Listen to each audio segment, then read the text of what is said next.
All right, you primitive screwheads, listen up. An excellent day for an exorcism. Horror. There is no shortage of monsters to haunt our dreams. Horror. You got red on you. They're coming to get you, Barbara. Horror. Alive! It's alive! Groovy. Hey everyone, and welcome to another episode of Oh the Horror. I'm Rob Holmes, and today I'm joined by two guests. I got Jeremy Johnson and Kelly Vigilante. Hey guys, how you doing? Doing fantastic. Glad to be back. Good. Happy to be here, man. Now, Kelly, we're talking about a movie today. This was actually your choice, right? That you wanted to talk about this film that you had said at one point I think was near and dear to your heart, right? It's only because of Eliza Dushku. Well, I mean, obviously, if you don't know what it is based on that, is Wrong Turn. Could it be any other movie? I mean, really, unless it's like you're going to take Buffy the Vampire Slayer or some Angel episodes and put it into a horror movie.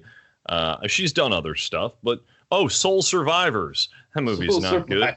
You love Soul Survivors and you know it. No, I really don't. It's not a good movie. Wait, didn't you suggest Soul Survivors first? I said if you guys want to do another Eliza Dushku, watch Soul Survivors. It's terrible. It is terrible. It is absolutely atrocious. It's so bad. Yeah. Well, it was PG-13, and there's an R cut that they're like, oh, it's so much more intense. It's not, guys. It's not. It still really sucks. not. I saw the R cut first. I was just like, what the hell is this? Wait a second. Spoiler. Eliza Dushku plays a sarcastic bad girl, if you can believe it. No offense to her, but that's what she does. You Yeah. Absolutely. know, Eliza Dushku, Buffy the Vampire Slayer is still one of my favorite shows of all time, by the way, but she is the first woman that I ever saw on screen that I was like, I could be into women. Oh, yeah. I Me mean, too. I mean, she wasn't the first where I was like, hey, all right. But Well, I'm she mostly was straight, one so it's a of little the... bit more. Oh, right. I mean, for guys, this was like, there's that moment of discovery. For me, I'm old enough where it's still kind of like the Phoebe Cates moment. Anyone, you know what I'm talking about. Oh, Phoebe yeah, Cates no, coming Phoebe out of the Cates. water. Yeah, Do no, it for me, absolutely. but- Phoebe Cates was like it Yeah. back in the day, yeah. Just trying to figure out who would be our Phoebe, or like not our, but like the later generations Phoebe Cates. Yeah, I can't think of one. That's actually tough because Yeah. there's so much like instantaneous like icons. It seems like now it's hard to nail down like any sort of like classification for that sort of thing. Wait, no, probably. I would say probably like Shannon Elizabeth.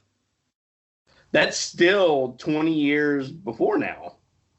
Right. So I'm saying we're talking about a generation that's maybe 10 years after, which is closer to mine as far 10 years as like after. people's... Yeah, that's easier. Yeah, Shannon Elizabeth would definitely be there. Dude, when I met her, I almost ran away immediately after greeting myself, and she's like, come back, Wait, Oh. so you didn't almost, you started to run away. She's like, no, come on back here. Wait, Yeah. no, I got it, guys. Okay. There's a couple of them. Okay. Jamie Priestley, Sure. because she was doing like the Poison Ivy series, or she was in one of them later on. But the one that I would really say from the 90s, Alyssa Milano. Oh, I was Embrace of the Vampire, dude. You said Embrace of the Vampire was one of my first like VHS purchases on my own because I knew what was going on in that movie. Wait, And I Rose bought McGowan, The Doom Generation. The Doom, yeah, absolutely. But yeah, Well, more like definitely Alyssa Milano, which would have been like around the same time as Phoebe Cates, though, right? Like when she's Yeah, it's still a little old. No, that's 10 years apart. 1982 is Fast Times at Ridgemont High. Embrace of the Vampires, 1993. Oh, guys. It's 11 years apart, guys. Wow. Jeremy froze. He was so outraged. you all froze for me. So All right, I froze up. What I was saying was, like, Alyssa Milano coming up, wasn't that around the same time Phoebe Cates had her, like, peak? No, like, Phoebe dude. Cates was before Alyssa Milano. I know that. No, because she was, like, 1994 was one of her last films that she did. I forget what it was called. It was Princess something. And Princess Caribou, right? And that was it. She had gotten married to Kevin Kline. Okay. They had kids, and then she was like, I want to be a mom. And that was it. She had done Gremlins. She had done Gremlins 2. Gremlins was 1984, but the movie that made her was, I think it was 1982, or I think it was 82. It was Fast Times at Ridgemont High. Absolutely. The pool scene. And that was the moment for a lot of people. But then we're talking about Embrace of the Vampires, 1993. Doom Generation, I think, is 1995 or 1996. Eliza Cuthbert. Oh, she didn't do any of the topless stuff. I don't remember her doing that. Not in any mainstream she stuff. Didn't, but honestly, I think, what was it? The Girl Next Door was definitely a tribute to that sort of thing. Mm-hmm. She didn't do it, but that was like it was a play on that next move. Yeah, it definitely was. Yeah. Right. I think that whole thing kind of fell by the wayside a little bit, just because it was very big in 80s horror and less so today. What's interesting, actually, is let's segue into Wrong Turn from here. Okay. We took a wrong turn. Oh, God. I see what you did. Wrong Turn is one of those films that, unlike the rest of the series, doesn't really have any nudity in it. No. There's some sexual innuendo, and like, I guess she gives her boyfriend a blowjob because they talk about it in the beginning. So it's alluded that it could happen. She said, "Get those pants off." Yeah. So something happened during this time, but they're not showing stuff and they're not getting gratuitous with it as they do in all like the later films. This movie is straight up like, we're going to show you a bunch of effect stuff. We're going to get straight to it. It's very like Pumpkinhead, actually, when you think about it. That Stan Winston connection really holds true, even though Stan Winston didn't direct this. He had a major influence on making sure that the three hillbilly main characters stood out. That was his main focus, was himself and his studios like really making sure that effects work was like top notch. And having Julian Richings as Three Finger is pure gold, because he's such a good actor. Julian Richings is like one of my favorite character actors. He's iconic for Cube, The Witch, Urban Legend. He's great. Yeah, he was like the creepy janitor, the weird janitor guy in Urban Legend. Yep. Nice. So we got Stan Winston. Basically, it is essentially almost like his follow-up to Pumpkinhead in a way. It's very short, very similar in that way. It hyped up that it was going to be uber violent, and it's not. It's got some violence and some gore in it, but it's very, very tame. And three, the focus, that's the creature effects. The focus are these hillbillies and the way that their characters are and the way they move and the way they portray these hillbillies in the same way that what mattered in Pumpkinhead was the creature and the way the creature moved and how it had to look realistic and very imposing. And that's the focus. And you can tell that that's what they've put into this. The deaths are just there. We have to have deaths. All right, here's what we'll do. We'll have one set piece death that we show in the trailer, and then we'll just sprinkle in some quick kills for the rest.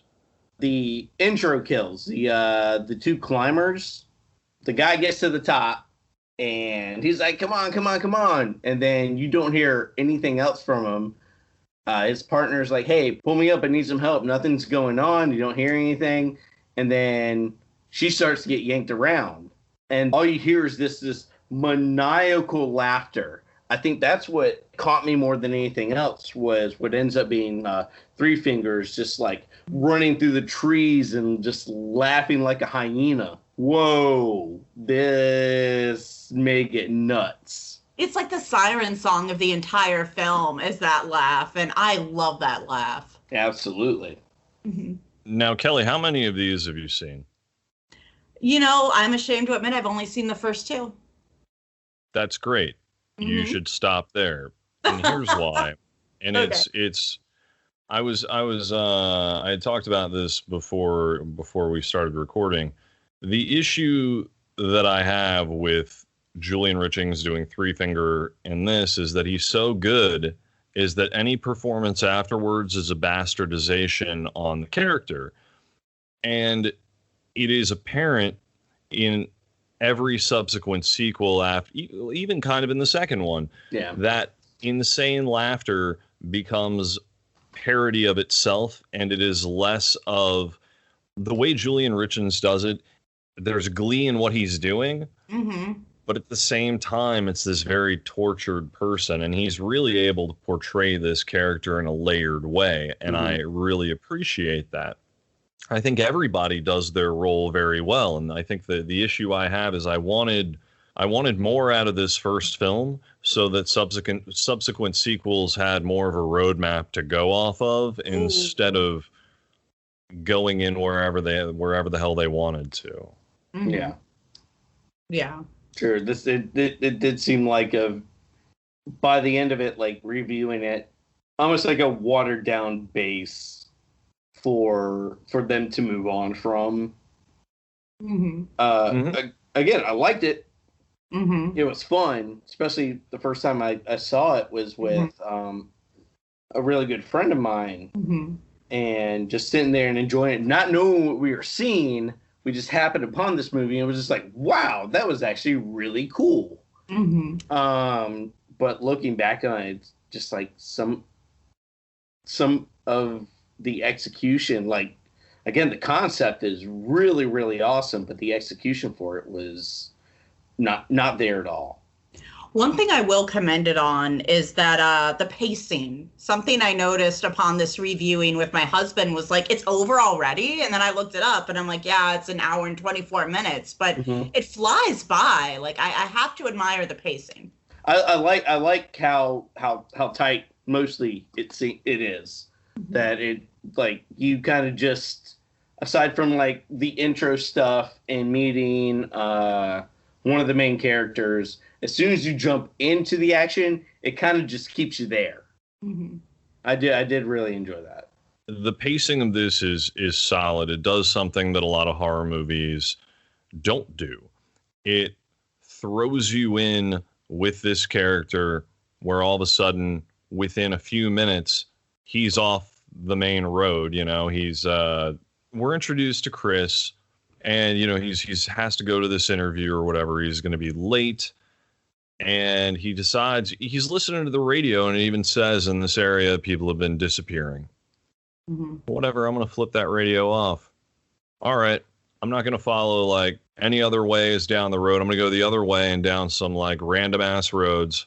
And then he just basically, every chance he has to not go down this road, he just ignores. The guy's like, yeah, I don't know. I wouldn't go down that path. It hasn't been paved or whatever. And he's like, yeah, I don't care. I'm going to do it anyway.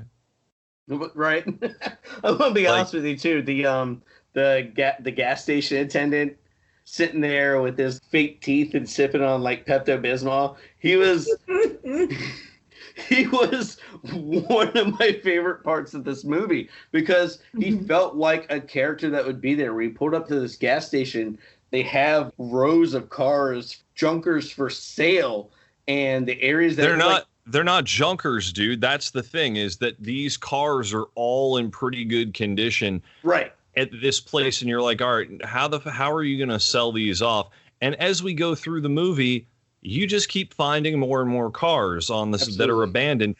And these kids, it takes the third time that they find the cars, because they already know that these are cannibalistic killers, to realize, oh no, what have we gotten ourselves into? This has been going on for so long. I want to circle back to the gas station guy because I have questions.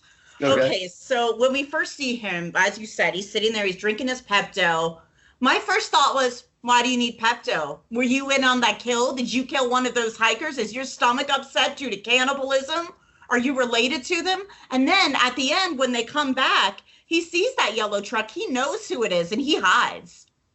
Like, he knows who that yellow truck belongs to. I figured this guy is the harbinger. Yeah. If you know what I'm talking about. It's like he's kind of like the waypoint, saying it's like, if you continue down this road, you're about to get messed up. Exactly. But as we're going through with this guy, he obviously is going to know that these people exist and all this stuff is going on, especially when you realize how many cars are gone. And the fact is, he is selling these cars, so he has a deal with them. There's money involved. Remember, I consider it's like he is working with these people. Yeah, that's my thing. He's in on it. Like the Hills Have Eyes. Except I don't know if it's their dad, but yeah. Well, cannibals need goods, right? They need to get it from somewhere, and you see that they do have stuff that they just didn't make. They had to have gotten it. Mm-hmm. So if this guy has his shop and everything, that's probably how they're able to do it. He gets the cars, he sells those. That's how he gets money from it. They also steal all the stuff, as you see later, and keep all of it. Yeah, it's very much an amalgamation of Texas Chainsaw Massacre and The Hills Have Eyes. Meets some Deliverance, because it's West Virginia. I mean, I would just say it's like it is The Hills Have Eyes, just in a different location. Yeah. Yeah. Except we're not talking about radioactive. You're right. I mean, but they do go through, like, the intro montage for the credits goes through all sorts of, like, paper clippings and studies about, like, genetic mutations and things like this. So it's like it seems like something to that effect may be going on. It's not like there's also inbreeding. Yeah, they talk about the incest in those clippings. One thing I like about those clippings is a lot of times extra exposition can slow down the pacing. It can slow down the film, but they get it out of the way in the intro and just a visual montage, which I really thought was clever. You know, to me, I was kind of hoping, though, that those first two kills would have been, even the first 4 kills, that we would have seen more. Yeah, I didn't. Honestly, the aside from the 3 fingers cackling through the trees, I thought the first 2 kills were, like, inconsequential. They were not memorable to me at all. It's like I could have completely done without that. It's generic opening kills that are put in there because all the focus is given to 1 or 2 key things in the film, which are your mutants in this, your cannibalistic hillbilly mutants, and some CG in it. Really, I think it went to the combo practical CG axe kill that happens about 2/3 of the way into the film. That's part of why this is an issue. It's the same reason that I don't like films like Ghost Ship, which Desmond Harrington was also in, and 13 Ghosts wasn't a huge fan of. It's because they are half-measure movies. They are willing to do some brutal stuff, but then they always kind of just, there's some light kills in there. They pull their punches here or pull their punches there, and you're thinking, wait, isn't this supposed to be, you hyped Wrong Turnip as the next level of brutality and this insane film when it came to the trailers? I'm talking about, like, this is too scary. The marketing was, this is too scary to show you all of this in the trailers and everything. And then you see it, and it's very much not. It's like, you can handle it. It's fine. Can I tell you my biggest gripe with the film? Yeah, please. Yeah, absolutely. The character Carly. Oh my God, the entire movie, I am watching Elton from Clueless's love interest, and I'm just like, can we kill her already? Like, I get that she's going through trauma, but she may be the most useful character in a film since Buttercup and Princess Bride. I can't. Wait, you said useful. You said useful. Useless. Sorry, I meant useless. No, it's fine. Useless. See, we know what you meant, because it's like she could have been like a super strong character because of the dynamic between her and her boyfriend, which was played by Jeremy Sisto, she seemed like the stronger of the two. Mm-hmm. Like every single time we saw them together, and she could have been, but after he is taken out in the movie, she completely just falls apart, which broke my heart a lot. Well, what's funny in this is that you can tell, I guess, who lives, because when you look at the credited cast, Desmond Harrington plays Chris Flynn, Eliza Dushku plays Jesse Burlingame, and which then all of the other.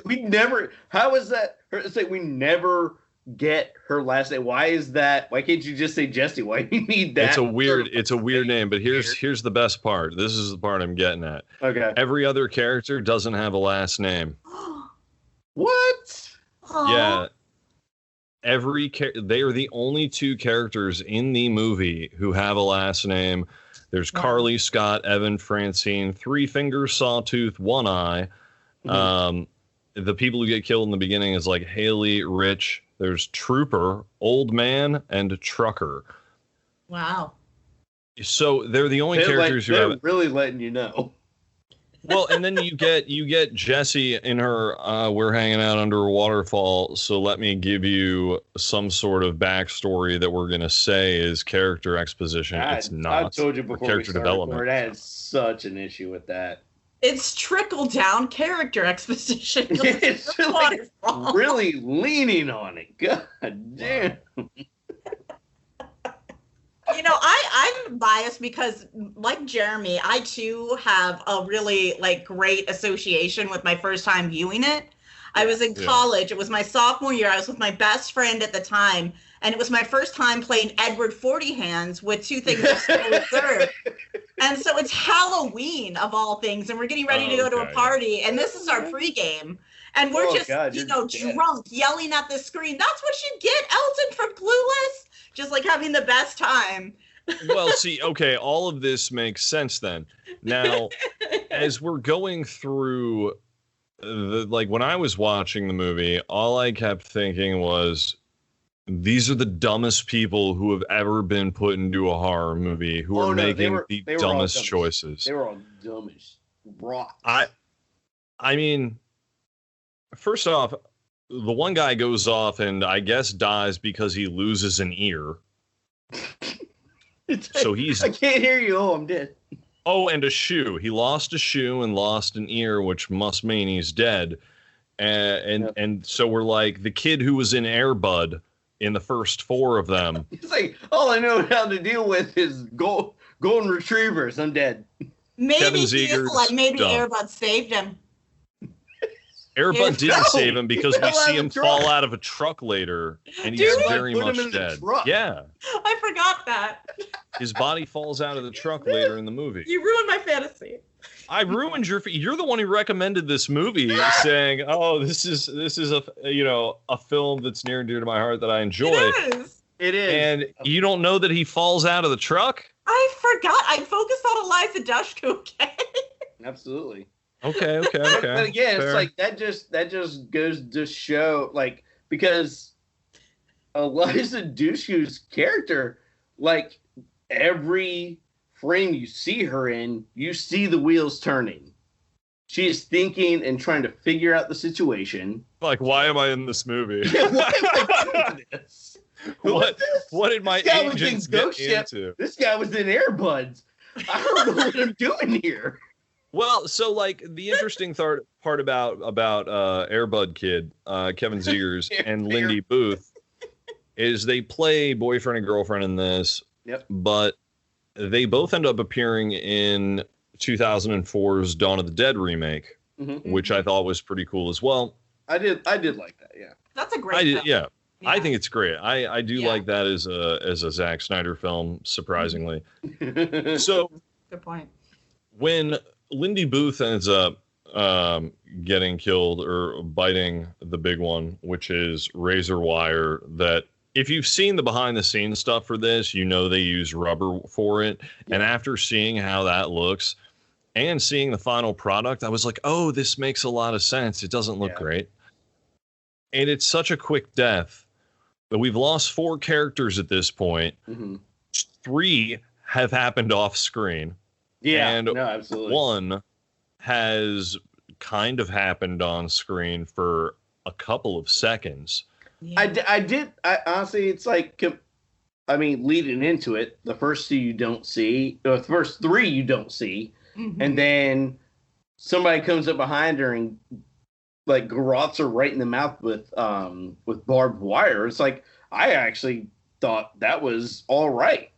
I was like, cool. It would be, here's the thing, it would be all right if we had a higher body count and there was more to this movie.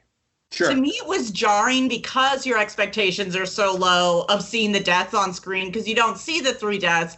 And then all of a sudden you get this really violent sudden thing. And I was like, ooh. Even for being like a few seconds, Yeah.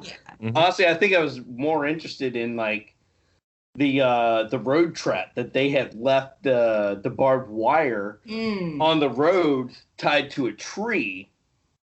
Yeah, and that's how you come across these people, and that's the first thing you realize. It's like, hey, we blew out our tire. How'd you do that? Well, somebody left barbed wire on the road. It's like, which first off seems weird, but if you think about it, in West Virginia, it's like maybe it could happen.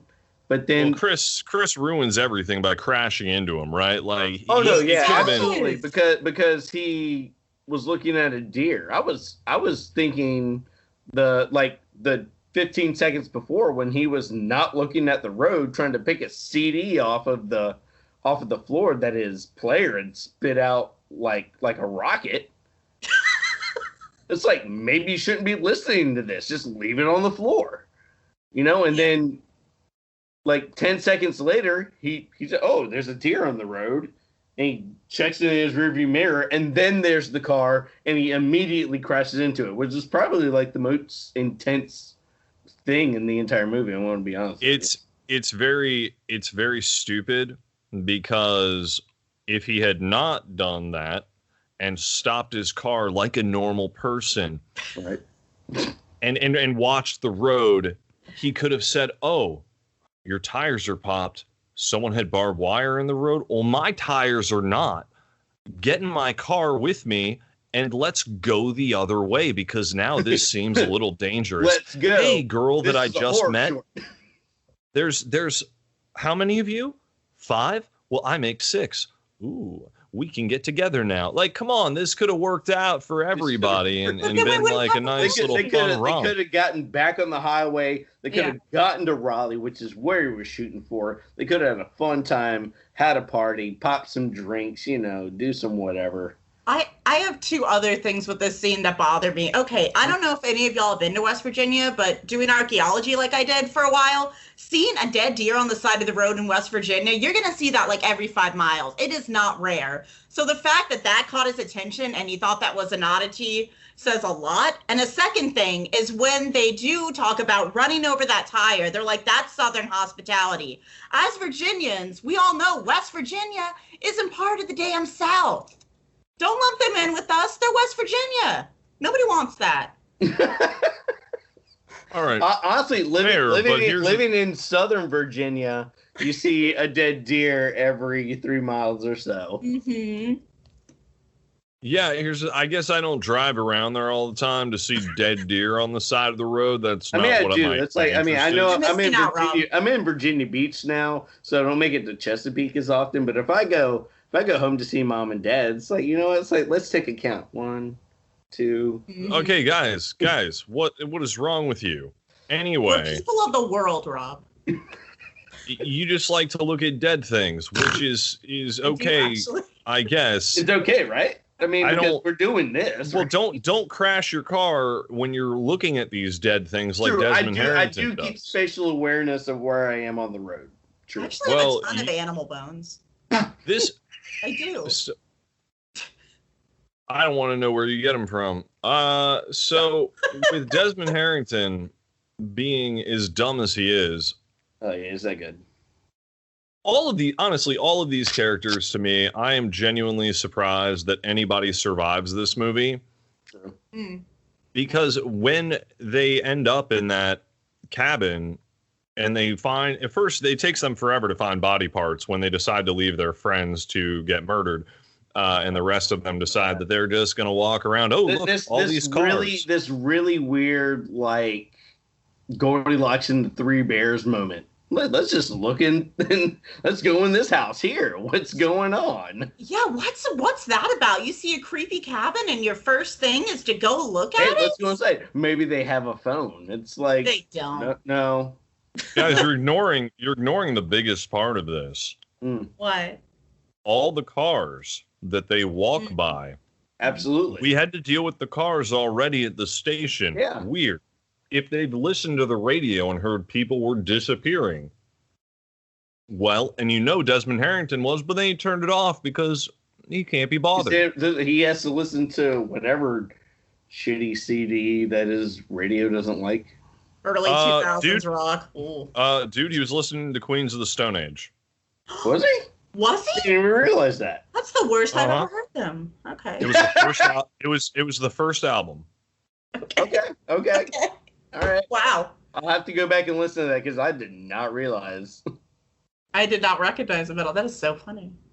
Anyway, so the host with the most. You guys need to learn to have some respect. God's sake. It was Queens of the Stone Age, for fuck's sake. Speaking of respect, it's Eliza Dushku, not douche. She's not a douche. She makes you want to does things to her. So Eliza Dushku, not doucheku. I do apologize. That's okay. I does apologize. So Eliza Dushku. God. He's the host. He can do that. A girl. And Emmanuel Shikri. I guess that's how. I don't know how to say her name properly. Carly? Here's the thing. On this show, I never say names properly. Do you know why? Because I'm bad at them. Fair. I was thinking something much more abrasive was about to happen. It was like, I don't know. Because it's my fucking show. No, I'll Jesus. say your name whichever way I want. It's not that. I'm not that aggressive with it. Look, Wrong Turn it's a stupid, fun movie. Yep. I mean, you get a trooper who appears for half a second just to get an arrow through the eye. I mean, the state trooper got such a better death than Jeremy Sisto with the arrows. That was the most underwhelming thing.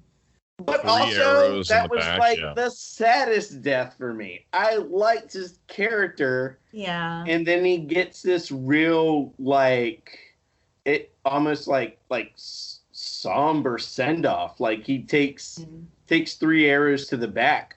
You don't see anything at first. All you hear is, the impact of the first 2 arrows, and he slows down. It's like he's right there, He is maybe 30 feet away from the truck, and he starts slowing down. All you hear is the thump, and then the 3rd arrow goes through him, and you realize, oh, this guy's done.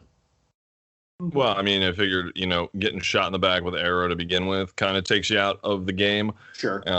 Especially when this guy is good with a bow and arrow. That was another note. It's like these guys are hunters. These guys are skilled. Yeah. Skilled riflemen. Skilled bowman. Is that how you say it? Yeah, a skilled archer.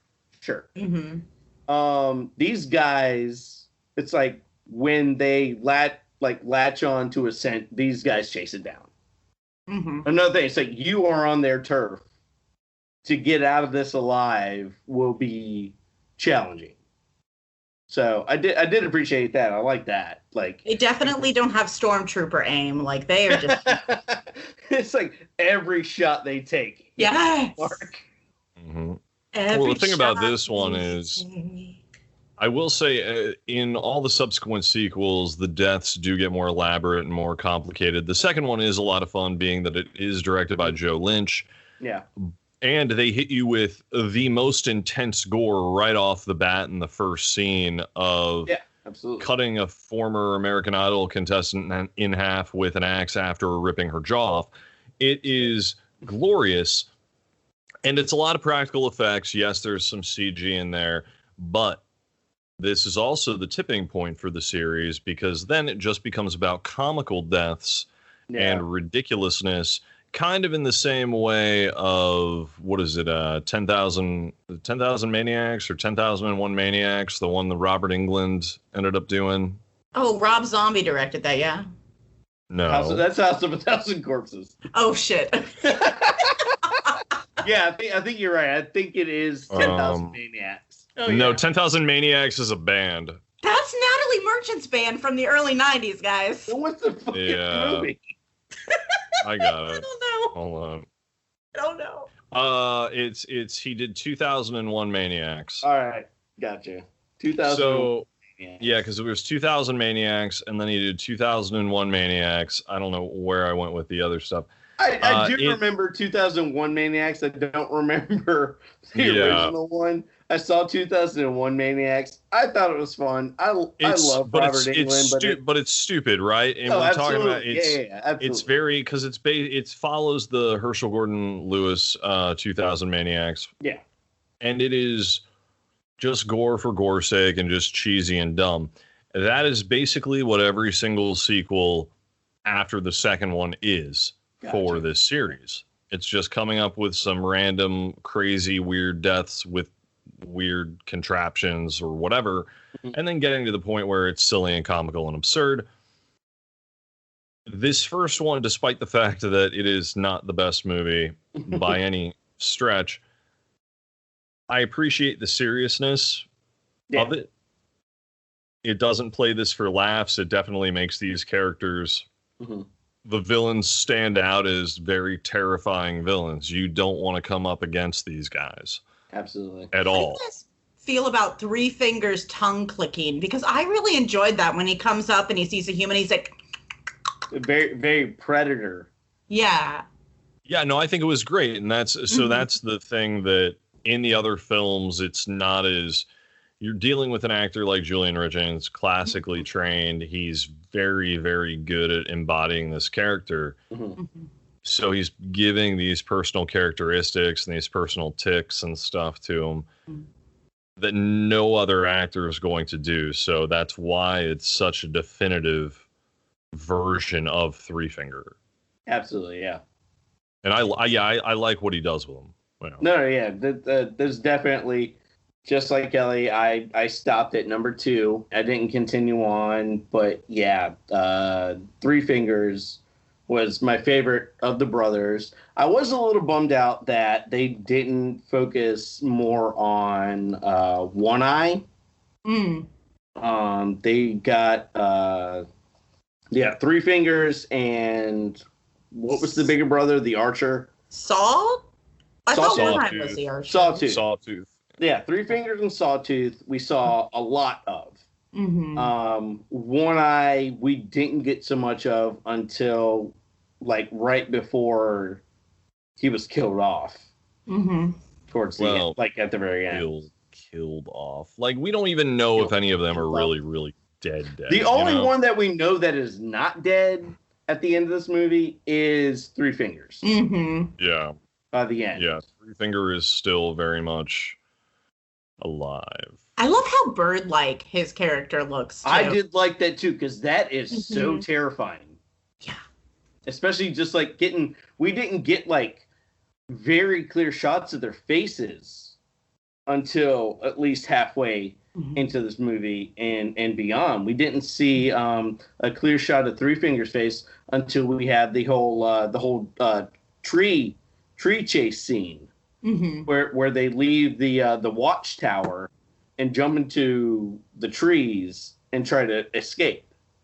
That's the first time we get like a real super solid shot of any of the brothers' faces. We do have one pretty clear shot when they're escaping the house after they had to hide out till the brothers fell asleep.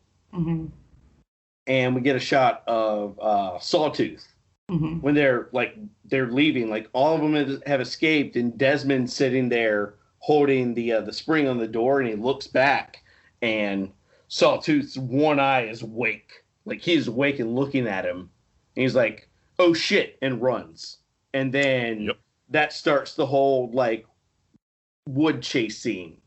Something I noticed when they were in the cabin, because you were just talking about the cabin, when they were looking at all the items in the basement and the music box, it very much reminded me of that scene in Cabin in the Woods when they were kind of choosing their own destiny, down to the music box and the ballerina. And I was like, I wonder if this was inspired by this little scene, considering it's Joss Whedon and Eliza Dushku's in it, and there's that connection. Or Drew Goddard, I guess. There's a Buffy connection. Probably not, but that's where my brain was. I mean, I would definitely think that would be a for real thing. Yeah, absolutely. I felt the same way. Like that whole like abandoned house and everybody's looking through all the stuff. I definitely got that whole Cabin in the Woods vibe. Like if they had picked something else, would the big bad have changed? You know? No, they're still getting killed by a bunch of cannibal hillbillies. Richard Jenkins still not going to save them. Oh. So with these cannibal hillbillies, here's one of my major issues with this movie. Kelly, I hate to say it, but when they're in the cabin, I'm sorry, I'm gonna focus. This was your choice, so this is where I'm focusing this. I asked you guys, and they're like, "You pick," and I'm like, "Okay." No. I'm not being hyperly critical. I just want to have this conversation with you because Jeremy and I talked about this before. They are in this cabin. They're hiding when the hillbillies come back and they drop the dead friends in there and they start hacking them up. But then these hillbillies decide to take a nap. So it's time for them to get out. There are weapons hanging all over this place. These people are asleep. There are 4 of them. They could each, before they even get to that, we get the shittiest look through the keyhole scene that's trying to emulate Texas Chainsaw Massacre or foreshadow the death that's going to happen later in the film by doing a very close up into the eye, which looks like a really bad green screen that's poorly lit behind a door. A keyhole in a closet door or something. Yeah. It's absurd and dumb. I wish they had done something different and just done a close-up of the eye and done it practically without any of that. Beside the point, here is their opportunity to grab the machetes that are there and the axes off the wall and hack these motherfuckers up to bits just like they did to their friend.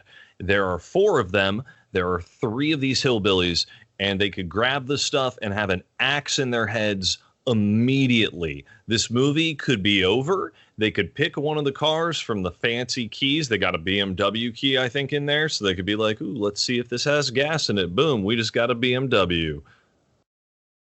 Let's be honest. We've already discussed like 2 or 3 opportunities where they could have done that. There's so many opportunities where they could have turned the tide, but then we wouldn't have a film, Rob. If they had common sense, we wouldn't have a film.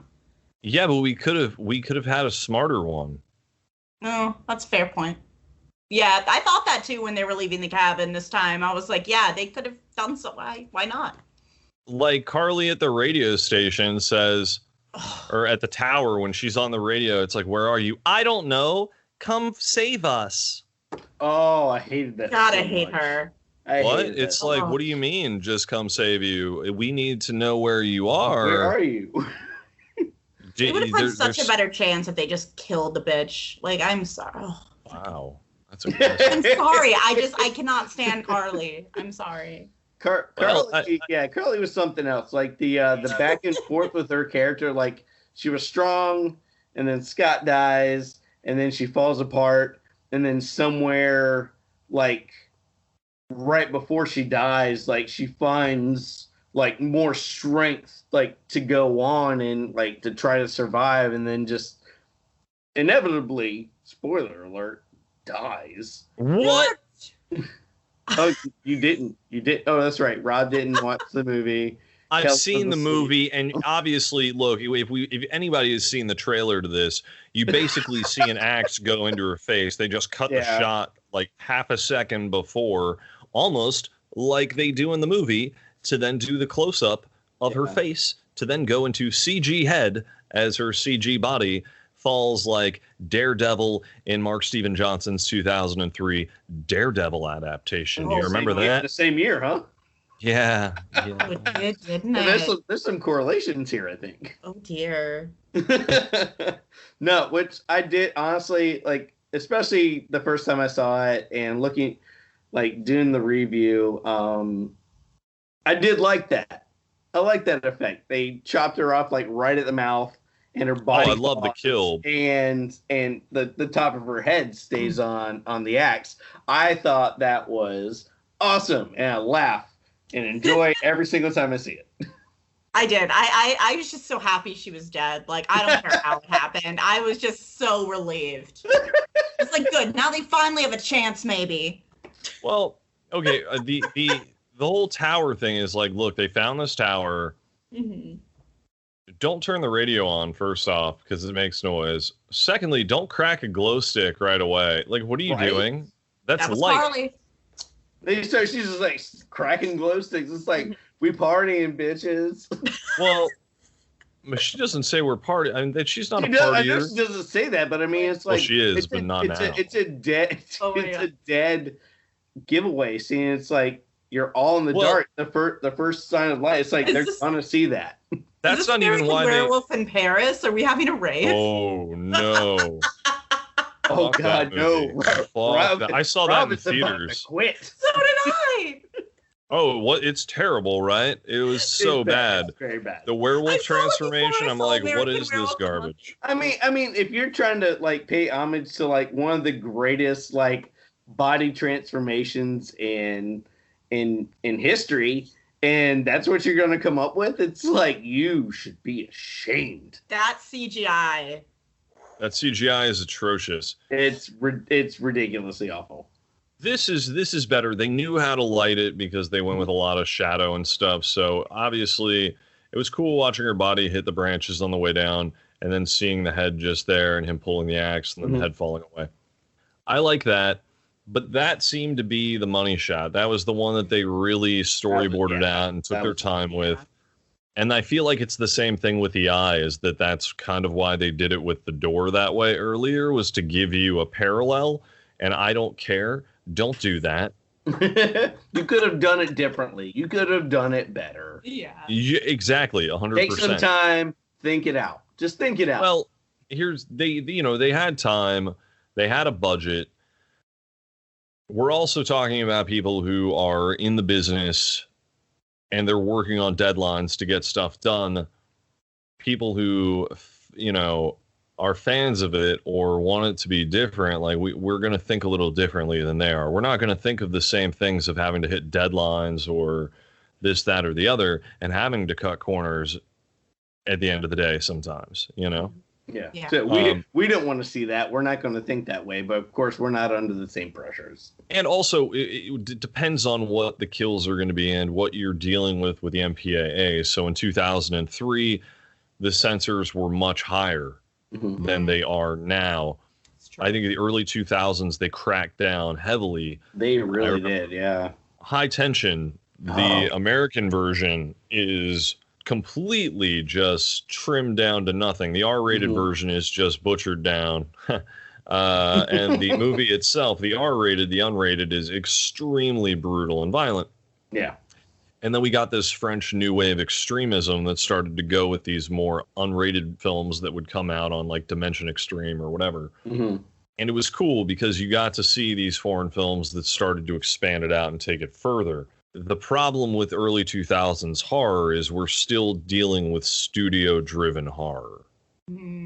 Like House of Wax and all these other films putting like it's all these parameters put on stuff, and I think the closest to getting out of that is Wrong Turn, but solely due to putting Stan Winston in there and then casting actors as your mutant hillbillies who took the roles seriously. Absolutely, yeah. No, true. I never thought about that, but that's a really good point. Sorry, I'm looking up something.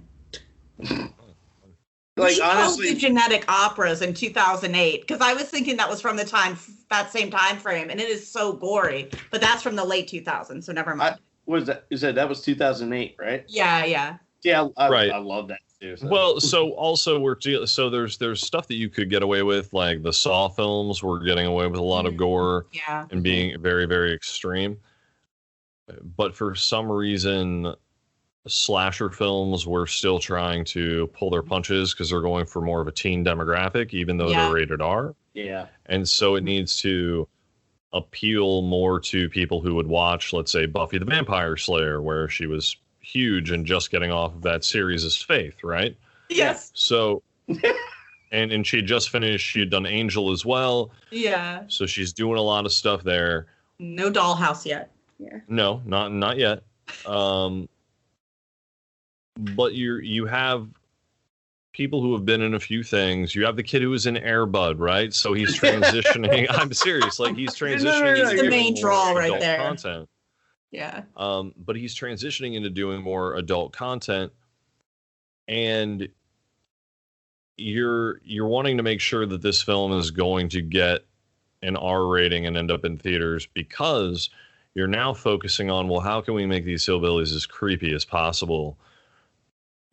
And not just make them generic, because in a lot of the films where the gore is amped up during that period, the killers are just generic faceless things that you never really see, or when you do, it's not really intense. In this, they focus on these when you see the characters, not always their faces, but the way they move and how you hear them and just the vileness of it. And I think the ratings board at that time was probably so creeped out by that in order to play it safe, and Stan Winston knows this from working through the 80s during like the height of the MPAA just coming in and deciding to destroy all awesome everything, action, horror, sci-fi stuff. I think that's where it was probably put in there to try and play it as more of a thriller in the beginning. Gotcha, yeah. It's like you're not seeing absolutely everything. It's like your imagination. They're gonna let you play with it as long as they can, until they want to be like, hey, here it is. Let's get really like personal about this. Let's make you really like get you down in the guts about it. Even in the first scene when there's the deaths off camera, you don't even see them. You see the trees waving and the laugh, like you were talking about. Which is my favorite part of that. And like the two, like zero connection to the two people who actually, like two characters who actually died. It's like the only thing that they bring back about them is on the radio, which they could have just done without that intro. So yeah. Well, they find their climbing rope at some point too. Like you see it in whatever their vehicle is when they go through the car graveyard. It's like, hey, a rope. Oh, the boneyard scene. I mean, here's they should have searched through all these cars. They should have searched for survival stuff. They don't search for anything. They don't take anything of any importance to survive with. They sit there and like argue amongst themselves until like the brothers drive through in their truck. They're just arguing the entire time. Yeah, there's a lot of stuff. I mean, they could have also, they know that these guys are in the truck and now following them. And it's like, well, they just left the cabin. Let's go back, get weapons, and just like peace. When you see that much stuff around there and how much stuff they had in their house, now they're realizing like, oh no, our friends are dead. And there's all these cars. Wait, do you think that they've killed all these people? Like that's the realization that they seem to have in that moment. Could it be the jar with all the upper human mandibles that they find? Could that be a clue? No. It might be. It might be a little bit of a clue. They're just targeting old people. I don't know. Well, they also find the human meat. They find a human hand. They find all that stuff. They freak out. I just don't understand why they just don't go and grab weapons and just massacre these mutant hillbillies right away. To me, that's just poor writing, and that's part of the issue. Now, this is the same writer coming back for this new one that they're doing. No. Yeah. That comes out later this month. But having seen the trailer, the trailer does look solid. Gonna be honest. Yeah. It looks like a direct follow-up to the original a la 2018's Halloween. And I think that gives it a lot of potential. Now we can get more of a real backstory to it and write off the other ones as non-canon. Yeah. I'll still take Wrong Turn 2 any day. I liked Wrong Turn too, but like after that one, I was definitely like, if they do another one, I'm not sure I can get behind it. And then it's like, and I didn't when they came out with number 3. I was just like, you know what, I'm good. You get Henry Rollins in one of them. I was gonna say, how do you top him? You can't. You can't. Can't top Henry I hope Rollins. he's in this. I hope he's in this new one. That would be pretty just cool. as like a actually. cameo. Three Fingers better be in it. That's all I'm gonna say. I think it's going back to that. Yeah, they're gonna do it as a follow up. I'm sure you'll see him as a cameo. Hopefully they pay homage to the original and keep him all burned up and he hasn't magically healed like in all the weird sequels or prequels. Maybe I don't know. Yeah, right. How that I all think works. one of them, I want to say like 3 or 4 was a prequel, right? 4 is technically a prequel. 4 is yeah. a prequel. Okay. But I did like watching this new trailer and seeing that it looks like they're giving more time to these, like the booby traps to keep people out of the area. That I do enjoy that because I did enjoy the barbed wire road trap, the bear traps everywhere in the original. You know, people actually saying it's like, hey, you need to look. It's like that was fortunate. It's like, hey, look out for these things. And they weren't. It's just happenstance. They triggered these things and didn't get hurt. Right. And in this one, just right off the bat in the trailer, they trigger a trap and someone does get hurt very, very badly. Yeah. I think this one should be exciting. It comes out at the end of this month. Yeah, it looks interesting. I mean, I'd give it a watch. Yeah, I'm definitely going to watch it. I mean, $20 to rent or something. I'll probably still rent it. I definitely want to see it. And I'm hoping that now that there aren't those same limitations that were in the early 2000s, we'll get a lot of gore, maybe some nudity. You know, Rob, I always recommend things with nudity, so I broke the chain this time. It did. And I was like, after your last 2 episodes, like, there's nothing in here for her to go on. Well, look, Night Killer was a different level for both of us. We didn't really know how far the stuff was going to go in Night Killer. I still have not watched that, and I really want. I have tomorrow off. I think I'm gonna watch Night Killer. Well, go to Tubi TV and knock yourself out. Got excited. Kelly. So Wrong Turn. Yes, Wrong Turn. So Eliza Dushku or whatever. Yay. Yeah. One of the biggest things with this film is that she is supposed to be the badass hero of this film. She's introduced as like badass Jessie, and she doesn't really do much because she ends up the damsel in distress by the end of this. And like Desmond Harrington, who honestly, he shouldn't really even be in this movie, and he should have been killed off early, kind of to pull the Janet Leigh, Drew Barrymore Scream thing. He actually should have been killed off as one of the earlier deaths in it, where you're like, wait a sec, what? To build her up as like, yeah, no, this is actually who this movie's about. I would have loved to see him get killed at the gas station. That could have been a lot of fun. I wanted them to get introduced though first. I think that there needs to be that introduction as the tie between the characters. Mm-hmm. Because if they have this tie between the two of them that way, then when you see him die out of the blue, you're like, wait a sec, now I'm thrown for a loop. What is this movie? That's a good point. And we end up with a shock moment. Would you agree on that, Jeremy? Yeah. Honestly, I would have traded him for taking Jeremy Sisto's death and kept Scott around. Would Scott have died later? Maybe, but I would have taken Desmond getting that. Like he tried to sacrifice himself. I think they should have let him. Like I think Jeremy Sisto should have been the first one to run, and then Desmond been like, "No, I got this." And the classic military maneuver. Yeah, the classic military maneuver. Yeah.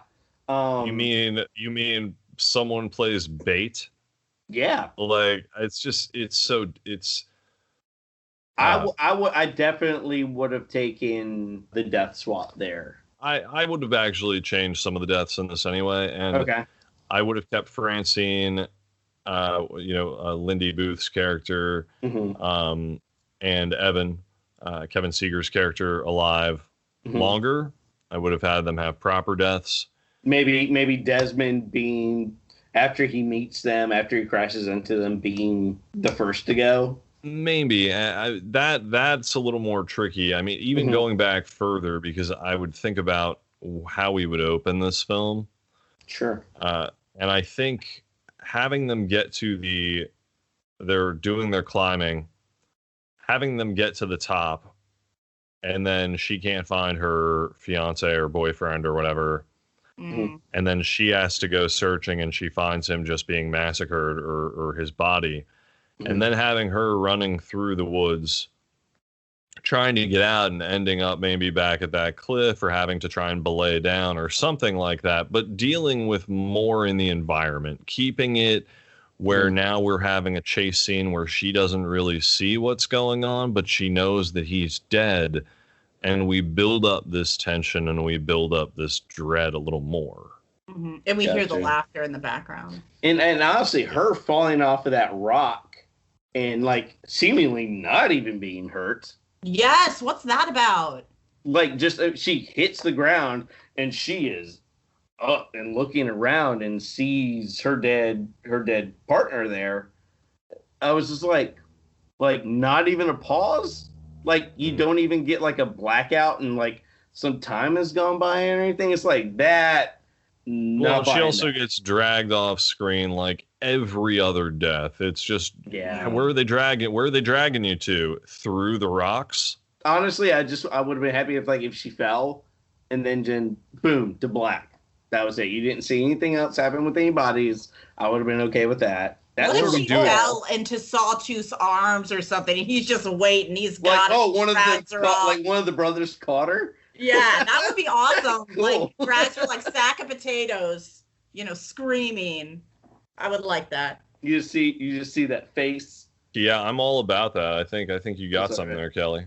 Okay. Yeah. He would catch her and then he could just kill her however he wants to then. And then you see like parts of her, like they get into the home and you see parts of her. That'd have been all right. Well, yeah. Pieces of her. Yeah. It's not a terrible movie. It's a fun movie, but the characters in it are the dumbest characters ever. Yeah, you just don't jump out of a tower. They're not teenagers, man. What everyone calls them. They're not. What are they, like out of college now? That's what I'm assuming. He's like college age. But honestly, it's like they're kid. Apparently, they haven't learned anything ever at all because they have zero common sense. One of my favorite things is like Jessie, aka Eliza, is like, let's go to the highest ridge, which actually isn't a bad idea because then you can see everything. And then she's like, and we'll take that slope. They're trying so hard to make her sound like she knows what she's doing. I mean, but honestly, it's like they play her as she knows what's going on. The first time you see her, the first time you hear her voice, she's like, it's like, that wasn't on accident. I found this tied around this tree over there, talking about like there was an end of the barbed wire that they had run over, tied around a tree that they had passed. So it's like she's the one looking at this stuff. She's the one with the gears turning. Well, this is where I was hoping it would go. This movie came out afterwards, but the You're Next route. Yeah. To be able, if she has training, she knows what she's doing. She's dealt with this type of situation before. She's grown up, with like survivalist family. So she knows what that I'm 100% down with. What we got felt like lazy writing. They played her off as tough and the smartest in the room, and then they softened her up. The whole waterfall scene, breaking down about like her breakup and stuff, and then the very next scene they wake up and she gets captured, and not just this guy who they've turned into a hero. He has been wounded, so he is like super extra tough now, having to go in and save her was just like gross. Would he have been walking that well after getting shot in the goddamn leg. No, he got a rifle. I mean, even if it's like an in and out wound, even if it's just a flesh wound, no, absolutely not. Desmond Harrington actually broke his ankle during that, but not that ankle. It was the opposite one. What? So you're watching him walk around with an actual broken ankle, I guess, in its own cast or boot, on top of having to play that leg. Mm-hmm. Yeah. Oh Wow. my God. Okay, he. Now I have more respect for Desmond Harrington. Who knew? Yeah. I still, the guy's 15 feet away from the thing at the end when he shoots the gas tank. Oh, that one. Oh my That God. took me They forever both to would have do. been dead. They both The sideways explode. Yeah. The sideways explode. Hey, this thing blew up and I shot off sideways. Ugh, just died. Glad you got your one-liner. Now you killed the both of you. Yeah, he was Well, pretty no, fucking he close didn't. to be shooting those. Well, broken- no, he didn't. Not in the movie, but it's like realistically, it's like, come on now. The invisible shrapnel wall saved him. Sure, It caught all the shrapnel. that was it. Yeah. Mhm. The invisible- You guys didn't catch that he made armor out of those mandibles, like real quick. yeah, all those Covered in- front teeth. Wait, is that a deleted scene? Does he just takes all the bones and makes bone armor? That's it. Yeah, Totally, it's so metal. Oh man. it's like the Matrix You know- spit all those bullets out of the sky. You know, if this movie wanted to be batshit crazy, I would have liked there to be a character who's just like, I'm gonna make bone armor. I'll make bone. And they just Listen to all this stuff. I'm gonna make bone armor. Can you Well, that's picture the thing. 3 fingers in bone armor? That would be cool. That would be so badass. That would be cool. Like if one of the brothers, like they torture Yeah. and kill and butcher all these people and have all these parts. One of them makes armor out of body parts. Maybe Yeah. one of them has a bunch of trophies from scalping them or something. I don't know. well, you know, here's what happened. They attacked the local library and they found a book on like medieval times and weaponry and armor and blacksmithing. And they decided, hey, all right, I'm going to learn how to become a blacksmith and make armor, but I'm going to do it out of bone, Yes. which means they don't really need the whole, Don't or, you know, the smithing part of it as much as just like I make armor out of bone. Sewn kit. Do the hill people have a language? Because that's something I wasn't clear on. I felt like they had their. I mean, it seems like they could definitely communicate with themselves, Yeah. like in between the three of them. Like they grunt and like have little noises, and that seems to Yeah. be the way they talk. Yeah, grunt noises. I don't think they do much more than that, really. I don't think there's much more to them. If there is communication, it's probably like for trading and stuff like that with that crazy old dude. Yeah. He's got 3 teeth and can barely talk to begin with, so I'm Right. sure they have a way to communicate with each other. They're all missing teeth because they're using it in their armor, clearly. That's true. Well, yeah, hey, here's the thing. They have all those like other teeth. They could just make dentures for themselves if they wanted to. Oh, that would be really interesting to behold. Wearing other people's teeth, just Yeah. like making, yeah. Yeah. I want to see more of what they do. It just like, hey, we caught someone, we butchered him, and we just went to sleep right away. Like, Yeah. what? What it's You like? did What more? not- What it's like? You want to see more of? Honestly, for me, would have made like really creepy, like especially with Three Fingers, like mimicry. Ooh. Like if he yeah. would have done like a straight up like Predator, like mimicking people's voices and stuff like that, or like if somebody said something, he came back and like repeated it back to them. It's like that would have been so terrifying. That would have been really cool. Yeah, that would have been really good. I don't know how he. Well, I mean, it could happen. It's a movie, so you Yeah. can make it happen. If the ruins can have plants mimic voices and cell phones, you shake your head, Kelly. If people are listening to this and not watching, and I'm watching, Kelly's shaking her head on this video chat. No. And I've read the book. If you read the book for the ruins, it's really, really, really good because you get everyone's POV. So as a character's like getting yanked by these vines and killed, you're watching them in their last moments or going through their last thoughts as stuff is happening. And it gets a lot more involved than what the movie does. That would have been awesome to see in a movie. Yeah, Like, I watched The Ruins. I was just like, eh. I like the Ruins. I thought it was fun. It's gross out fun. It's all about how to be really uncomfortable with vines and things inside of you and how you need to cut them out. Do you Did not that like nature? before Evil Dead?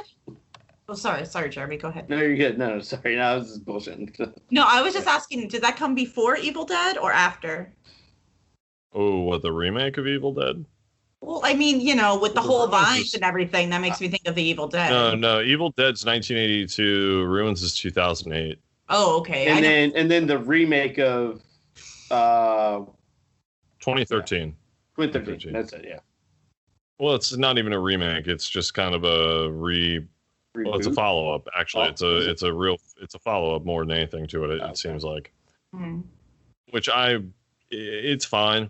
It's fine. I Mhm. love the effects in it, and I think the gore stuff's really cool, and it's Yeah. super visceral and pushing the limits. But it's plot wise, and it's very blue and very gray. And I'm like, I think it's very red at the end, which I'm cool with, which is great. I did like the ending, like all Yeah. the red in the ending. That was really cool. Yeah. But yeah, Kelly, I think Wrong Turn, you made a good choice on this because it has sparked an interesting conversation where it's not a bad movie. It's is mediocre. not- I never realized until this podcast how many missed opportunities there were. This whole movie is a missed opportunity of they could escape at any time 1,000 times over had they thought anything through. They could have killed these guys, maybe. We get some cool stuff out of it. There's a lot of flaws in it based on it's a time capsule of the time it came out, I think. Yeah, absolutely.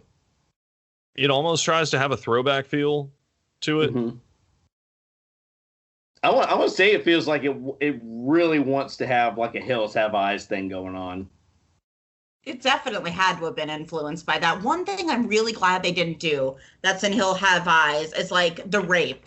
I'm really glad when they tie Eliza Dushku up, like he strokes her cheek, but that's as far as it goes. Because, Yeah, I was absolutely. relieved, especially having watched The Hills Have Eyes and how visceral that gets. So I was And, like, and honestly, like Rob asked earlier, it's like, why was she the one that gets to live, that they don't just kill and butcher immediately? It seems like They were going to go that in some route. cutting room Yeah. edit. yeah. There's that footage, and that I would not. no, God, I have hope no, No. this Yeah, movie is like- not the type that would have made that footage to begin with. When it comes to the actual cut scenes from this movie, Uh, there are a few. They Yeah. are not that at all. all right, cool, This is not that type of movie. This wasn't going to go that route. good. This is not like when they did the remake of Hills Have Eyes, they got, it got rapey. Oh yeah, no. Then they absolutely. did, No, literally. That was then they Oh. did the 2007 follow-up, which is atrocious, by the way. Absolutely terrible. That's It the makes one the I'm one, thinking of is that one, yeah. oh, that one's just nasty. That one That is one's just real nasty. absolutely, Yeah, yeah. it's a cringe fest the entire way through because they basically said, hey, that part of Hills Have Eyes that involves like the creepy rape and stuff, we're just going to focus on that for this whole movie. Ugh. Yeah. So, that's where I think this definitely differs from Hills Have Eyes and hits more of Texas Chainsaw territory, where I Definitely. feel Yeah. Mm-hmm. it's a solid amalgamation. Mm-hmm. Yeah.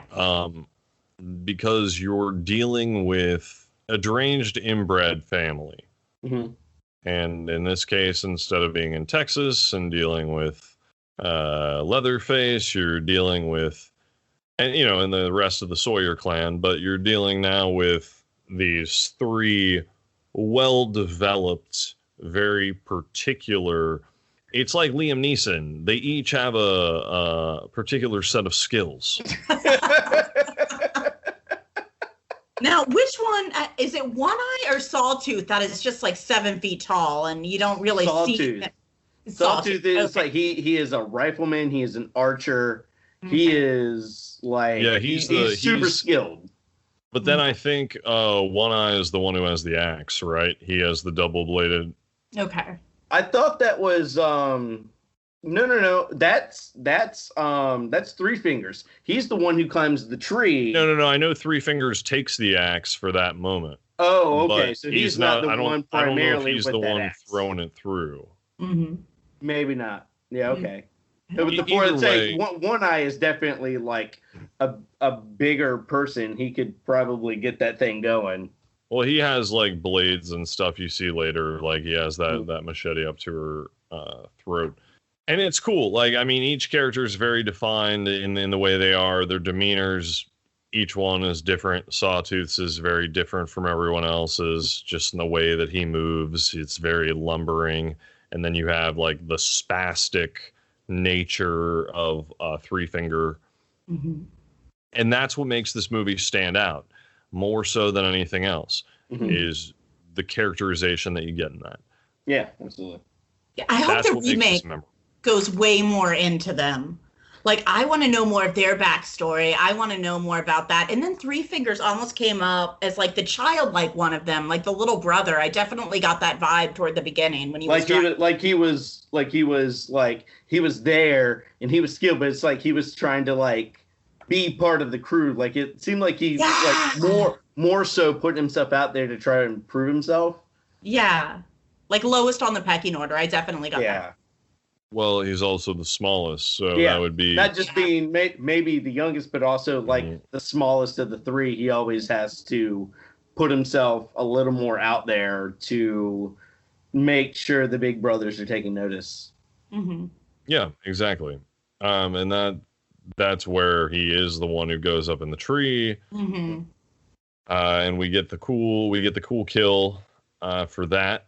And then, it's just from there we've pretty much killed off our characters. We get the trooper who gets shot through the head, and then that was a shot. It's like right after like the whole axe scene in the tree and they're running, and then you get the trooper as soon as he comes out of the truck, he gets one right through the eye. Yeah, I was like, it's right away. I forgot about that.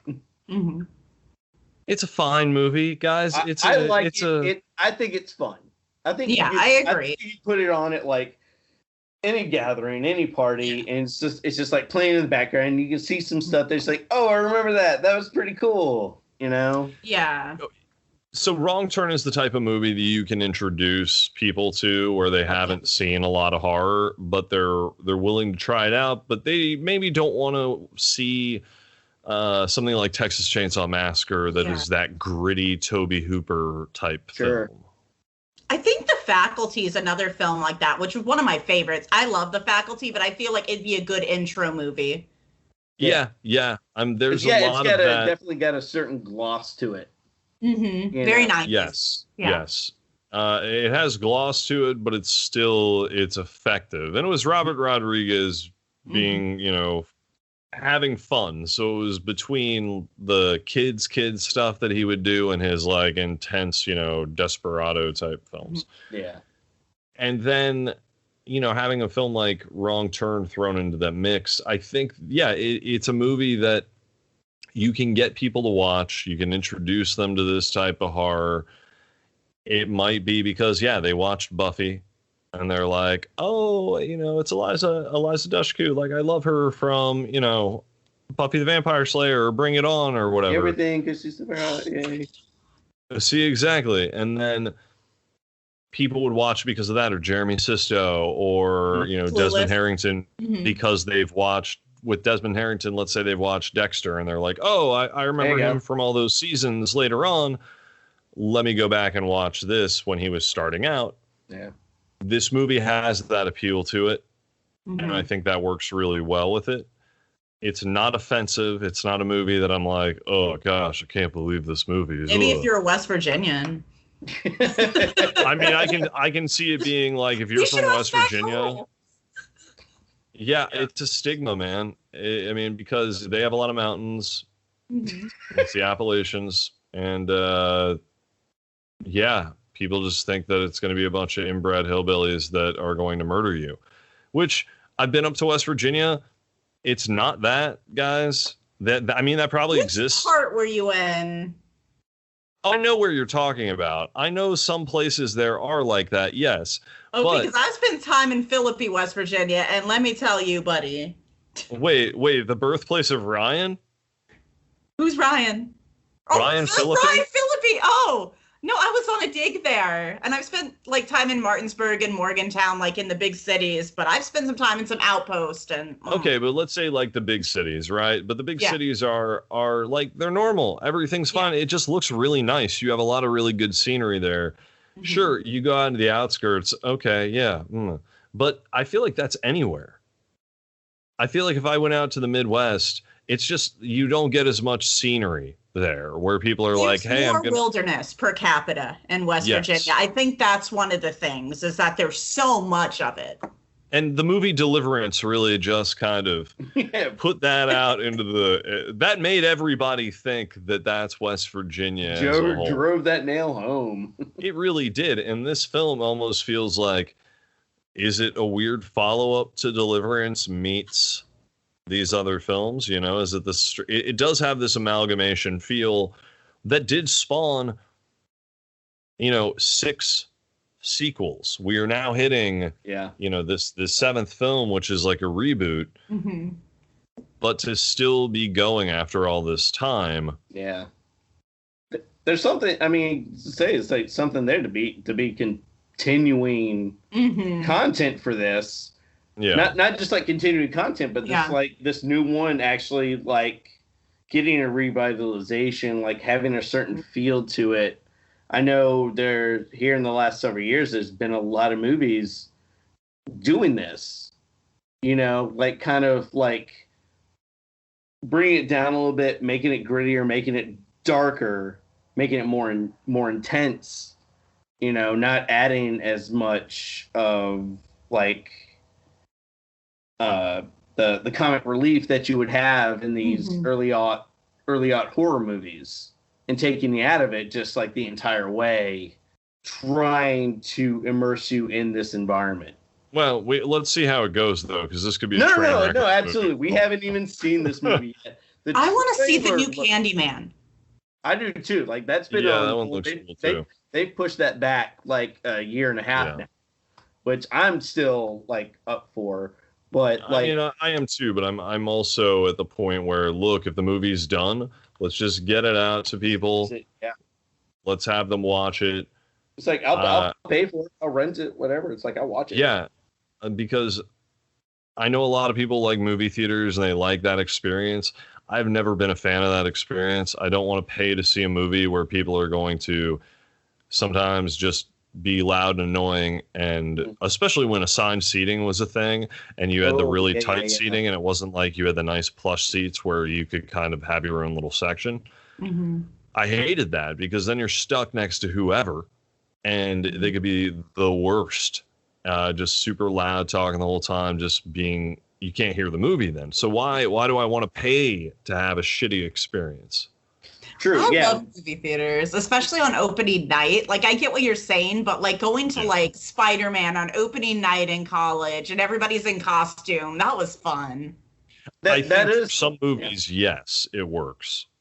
But like going to see like a new release horror film and having to do assigned seating, it's like if there's not going to be that many people in there anyways, it's like if there's some other bigger movie like premiering, fine, do assigned seating for that. But it's like, if I'm just going to go watch this movie because I think I might enjoy this content and it's definitely not getting a bigger pull, it's like, don't make me. Well, it depends on the horror movie too, right? Because some are meant to be seen. All right, so I saw Snakes on a Plane in the theater, and that was the only way to see it because it was the dumbest movie. It was stupid, and we were all making fun of it. Everyone in the theater was making fun of it.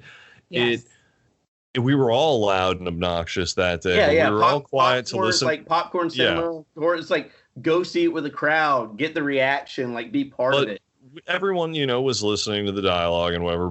Everyone was loud and raucous. The entire theater, which was great because it felt like this is a stupid movie that we should be doing this in. for a movie like the original Wrong Turn, it's not one where I would want people freaking out every couple of seconds just at a jump scare or just getting freaked out or being loud and whatever. It's different. It's a totally different feel. Like, it's not a Rocky Horror Picture Show type film. It's not so bad it's good. The Room, yeah. There are films that in horror where you're like, yes, this is so cheesy. We all need to just, it's cathartic and you want to get that out. Monster Squad. Right. But, well, I love Monster. I think Monster Squad's quality. Monster Squad's and doesn't count. Sorry. And with Wrong Turn, or any of these other types, there are people who are going to take these films very seriously and people who won't. Best example of seeing a movie in the theaters and it not going the way that you would want. Saw.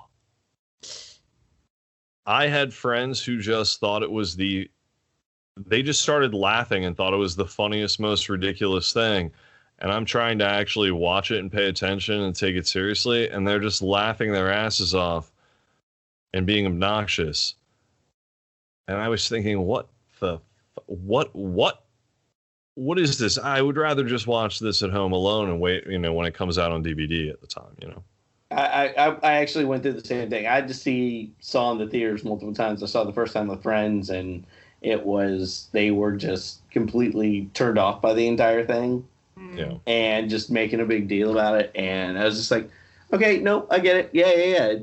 I understand this is not your thing after we left. But then, like a few days later, I went back by myself. It was like in the middle of the day. I had the day off from work. So I went in the middle of the day just to go in and sit in the dark room pretty much almost by myself and watch this experience. Well, that's the bad thing about going with a group is you never know what people are going to find unsettling. Like, here's an embarrassing thing. I watched Tusk by Kevin Smith, and I got freaked out for weeks because that body horror kind of freaked me out. I won't lie. It's embarrassing. I hate that movie. That's one of my least favorite. I think it's one of the dumbest things I've ever seen, and it all came about because of a dumb podcast conversation that they played during the credits. It just was that was the brainchild of that. I hated it, and I think it's just garbage. And then basically he made Yoga Hosers right after that. And I just was thinking, Kevin Smith, stop.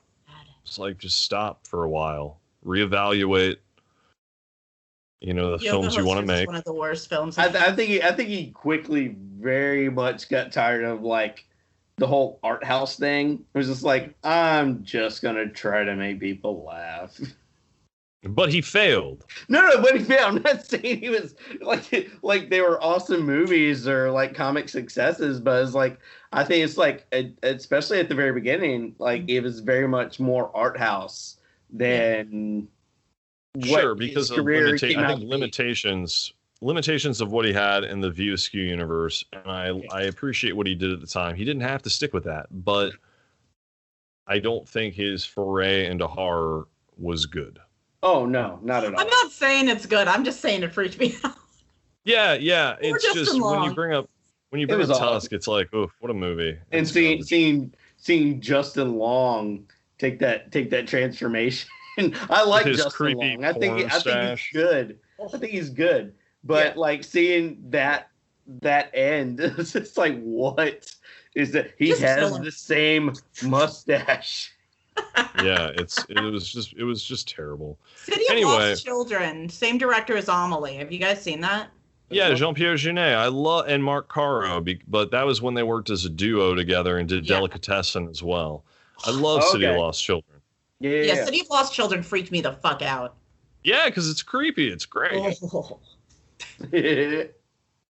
Yeah, City of Lost Children. Delicatessen is another really good one. Yeah. It's very dark comedy dealing with cannibalism, actually. So having them as a duo is very nice. When they split, the quality just started to drop. That's neither here nor there. I think we've kind of done everything I think we can with Wrong Turn, being that now we're going into every other topic that is Other topic. just like on the peripheral of Wrong Turn. Sorry. Yeah, we could talk about the movie Detour, or we could talk about the movie U-Turn, or no. Oh, I do one last thing. The when they're getting smoked out of the watchtower Mm-hmm. and they're jumping into the trees. First off, Elijah Dushku was right. It's like, that's a 20-foot drop. You're gonna split yourself in half. Okay. Yeah, that's broken ribs. I mean, That's all broken of them ribs. broke It's broken no matter pelvises. what. The way they landed, but the best one was Elijah Dushku herself. Oh When my she God. jumps out the window and straight like elbow drops like WWE style out of the window, and then lands on this branch and like flips the entire way around it, and only somehow like latches on with her arm. Like, Yeah. how have you not like completely Broken splayed everything? yourself open? She's part sloth. Did you not know? Part sloth. That's it. Oh, okay. So when is she Slayer falls, and she's just sloth. man. So she hangs like that. Oh, God. that was crazy. Like seeing her, like the way she literally, Yeah. the way she jumped off of that building was just Yeah. like this, just like laid out the entire way. I was just like, what is going on with that? And then I the way mean, she hey. landed, I don't know. You know, she tried. She tried. I mean, hey, she made it through the movie. They take that. They are like, no, we're gonna take this shortcut map so no one else can find this cabin, and they leave. And when the cops come to check and survey the area, they find charred remains or some stuff, and then all of a sudden, it's Three Finger Three Fingers laughing is alive. maniacally, smoking because he's charred, and he swings. See, I did like that. How they like started the credits, and then there was a Yeah. cut scene, and Yeah. Fingers is alive. Yeah, I think that's cool. Part It of the definitely- Marvel Cinematic Universe. Yeah, in the mid credits. Well, we should have had an end credits with it as well. We could have really just driven it home at that. We point. really It cool. actually had a cooperative with a co-op with a Hawkeye. He helped them with their archery skills. That's why they're so good. Nice. So he. There we go. We're he tying trained, it all up in a he trained bow. Saucy. That's Next good. on That's good. Disney Plus. Wrong turn. Wrong turn on Disney Plus. The animated. Wait, wrong turn. The animated series. That's right. Wrong Turns Legends. Hold up. What if this ends up becoming like the Toxic Avenger became Toxic Crusaders, where Toxie is like a cartoon and he's just helping everyone? It's a Saturday morning kids cartoon based on Toxic Avenger. That was like how they did Rambo and everything else. I want to see that with Wrong Turn, where it's focused. It's like Ed, and Eddie. But Three fingers. Oh my God. Yes. yeah, it's with the three hillbilly brothers. Sawtooth in one eye. Three Finger I Sawtooth in one All eye. of that. Three It's saw Ed, one. and Eddie. Yeah. You know what? Maybe. I mean, if we do an animated version of this, or just come up with a temp concept, proof of concept for the filmmakers, maybe we can get a kids show made. There you go. Or at least like if we want to make it super gory, put it on like Adult Swim or something. Yeah. I think. I mean, I would say yeah, but I think we should do it for kids, and we should do it as it's about acceptance. I like that. Hey, kids. I you like wanna that a know how lot. to abduct a white woman and wrap her in wire? No, we're not going to know. We're not. Whoa, that's extreme. You just went to like every stereotype ever. We're not going that route. This is about acceptance. It would be funny as shit to do a kids show based on this, and just the moral is acceptance. And you can have a Texas Chainsaw one with Leatherface too, like a little like animated kid Leatherface. Yeah, I'm all about this. We're gonna do this. You got to Are put Freddy y'all- in the kid-friendly version. Are y'all familiar with the artist Scotty Young, who writes for Marvel? No. He does like all like very, very like kid caricatures of like all the characters. Oh, I was getting the Marvel Collector Corps stuff, and I think he did the art for the Funko Pop stuff that they did. Yeah. 'cause they did. Yeah. Kid- He's done a lot of like title variants for, especially if they're starting like a new like branch of something. Yeah, they'll come in and do a cover variant of anything. It's all like very childlike, very kiddie, very just like bright, happy stuff to like the juxtaposition of like how dark it is. Nice. All right, well, I think that's going to do it for us on Oh the Horror. Wrong Turn. I would say it's a recommend. What do you guys say? Definitely. No, absolutely. I love this movie. I think it's a lot of fun, despite like the holes and everything in it. It's like I always enjoy it. I will always sit down and watch it. Mm-hmm. I think there's so much potential, and it really draws you in. I wish they had expounded upon it more, but it's definitely worth a watch for sure. Absolutely. Yeah, I think the stupidity is part of the fun. You can make fun of it with your friends. It is a good party movie. So if you are stuck at home and you have to, if you have to social distance still, whatever, or if you don't, whatever, awesome. If you can be around people, watch it with some of your friends, or watch it on like Zoom or Facebook Watch or any of those sites where you can do a movie party. It's totally worth it. But yeah, that's going to do it for us this week on Other Horror. I'd like to thank my guests, Kelly Vigilante and Jeremy Johnson. Do you want to promote any of your stuff before we go? I don't really think I've got anything to promote right now. I'm good. I'm the only thing I'm working on is the next episode of this, whenever that's going to be. Yeah. Cool. Okay. Well, so guys, they're promoting future episodes of Oh the Horror. That's it. So that's what we're promoting. I would really like you guys to watch Burial Ground. It is an amazing Italian horror film. I have seen Burial Ground. You have? Okay. I have not. Where can I find that, honestly? Hey, you know where you can find a lot of movies? You can go to justwatch.com. Enter in your country that you are in or where you'd like to watch it if you're using a VPN, and search the film. And you can find on any streaming site. If you would like to sponsor Oh the Horror, justwatch.com. I'm not sponsored by Just Watch or anything, but I use it. Do you use it pretty often? Yeah, I mean, that's how I find where the stuff is. I don't want to go and have to search everything I have a membership for. Sure. So this, you can sign up. It's, a free thing. And then you can compile all of the services you have, and it can kind of tell you from that, or if you'd have to rent it or whatever. Oh, okay. That's actually really, really cool. I've heard you mention it before, but I haven't asked about it or really looked into it. So that I will look into that now. And that's justwatch.com. Justwatch.com. For all your streaming needs. Exactly. But yeah, that's going to do it for us this week on Oh the Horror. I'm Rob Holmes, and until next time, if you see a way out, just get out. Just get out. Okay, Jordan Peele. Don't take a wrong turn. You see a way out, just take it. Look at me, Damien. It's all for you. Come, it is time to keep your appointment with the Wicker Man. When there's no more room in hell, the dead will walk here.